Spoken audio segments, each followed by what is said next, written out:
Radio तितली के तीसरे एपिसोड में हमारे साथ जुड़ने के लिए आपका धन्यवाद। मैं हूं जिज्ञासा मिश्रा। मुझे पूरी उम्मीद है कि आपने मिली और दीदी की बातें के शुरुआती 2 एपिसोड्स सुने होंगे, और अगर नहीं भी सुने तो आप रेडियो तितली चैनल पे जाके अभी भी सुन सकते हैं। तो जैसा कि मैंने मिली को पिछले एपिसोड में कहा था, उसने अपनी सहेलियों और साथ की कुछ सीनियर्स को भी वो ऑडियो नोट सुनाया। मिली का मेरे पास मैसेज आया था, दीदी पायल और श्रुति को सुनाए मैंने आपके ऑडियो मैसेजेस। दोनों ने आपको थैंक यू बोला है। पता है हमारे पास कोई था ही नहीं जिससे हम ये सारी अपनी मन की बातें कर सके, पर अब आप हो। आपने इस ऑडियो नोट में ये तो बताया ही नहीं कि हमें अपने प्राइवेट पार्ट को साफ कैसे करना है। साबुन से धोकर कोई एंटीसेप्टिक लगाना है क्या? सॉरी मिली, ये बताना तो मैं भूल ही गई थी।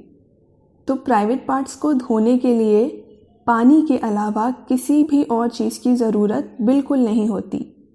वो एरिया इतना सेंसिटिव या संवेदनशील होता है कि हमें उधर कोई भी केमिकल नहीं इस्तेमाल करना होता, और उसकी बिल्कुल ज़रूरत भी नहीं है, साबुन की भी नहीं।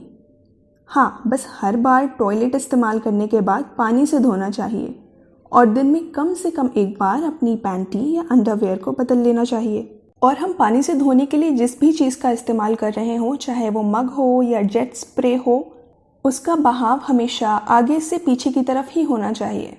पीछे से आगे तरफ धोने से इन्फेक्शन का खतरा हमेशा ज़्यादा होता है। और कोशिश ये भी करना है कि सिर्फ सूती यानी कि कॉटन की ही अंडरवेयर पहने हम। सिंथेटिक कपड़ों से इन्फेक्शन का खतरा भी ज़्यादा होता है, और उसे भी हर बार इस्तेमाल के बाद धोकर धूप में सुखाना है।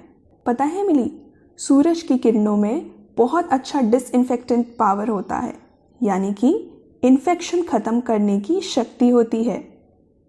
और हाँ, तुम लोग अब बड़े हो रहे हो तो शरीर में कई तरह के बदलाव देखोगे।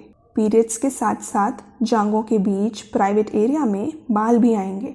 ये सब बिल्कुल आम बात है, इसमें कुछ अलग या नया नहीं होगा तुम्हारे साथ। लेकिन इन जगहों पर हम लोगों को कोई भी बाल हटाने वाले केमिकल, हेयर रिमूवर क्रीम या रेज़र जैसा कुछ इस्तेमाल नहीं करना। भले ही तुम्हारी फेवरेट श्रद्धा कपूर या सारा अली खान इनका प्रचार क्यों ना कर रही हो टीवी पर। हमें अपने शरीर के संवेदनशील हिस्सों पर जितना हो सके उतना केमिकल के इस्तेमाल से बचना है।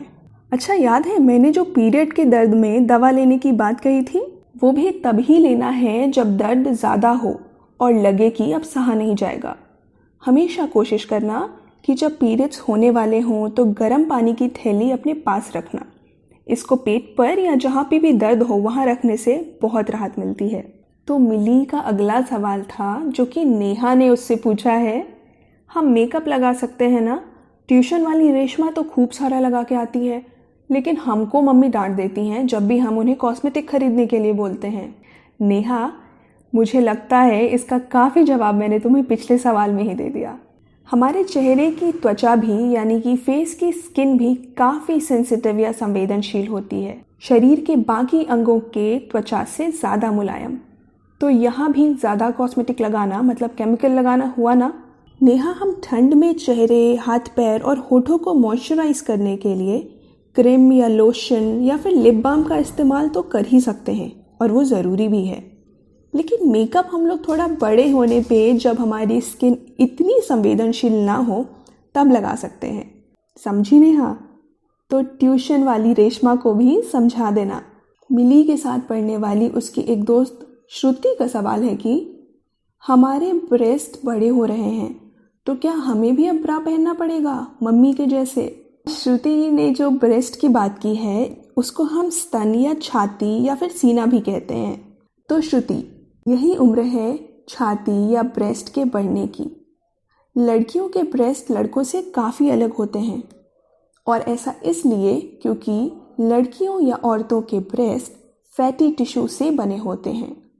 ब्रेस्ट उम्र के साथ बड़े होते हैं, और जो तुमने ब्रा के बारे में पूछा, वो तो स्तनों को सपोर्ट देने के लिए पहना जाता है बस। कुछ समय बाद तुम्हें भी इसकी ज़रूरत होगी, बिल्कुल, और इसके बारे में हम विस्तार से बात करेंगे ज़रूर। काफ़ी सारी बातें हो गई आज तो।